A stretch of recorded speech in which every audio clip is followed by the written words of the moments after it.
Məncə sonda çoxumuz bir həqiqəti anlayacağıq ki, bizim bir-birimizdən başqa bizə yaxın insan heç vaxt olmayacaq.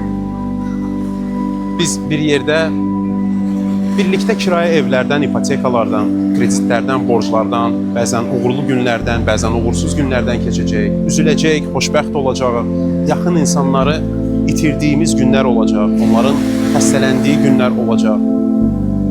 Övladlarımızın dünyaya gəldiyi günlərdən, onların toylarından keçəcəyik. Uğurlu və uğursuz günlər də olacaq, amma ən əsası yaşa dolduğumuz zaman bütün bu keşməkeşli yollardan sonra bir-birimizin gözünə baxıb təşəkkür bildirəcəyik. Deyəcəyik, çox sağ ol. Çox sağ ol ki, əsəbləşsək də, müəyyən mübahisələr olsa da ayrılmadıq, qaçmadıq.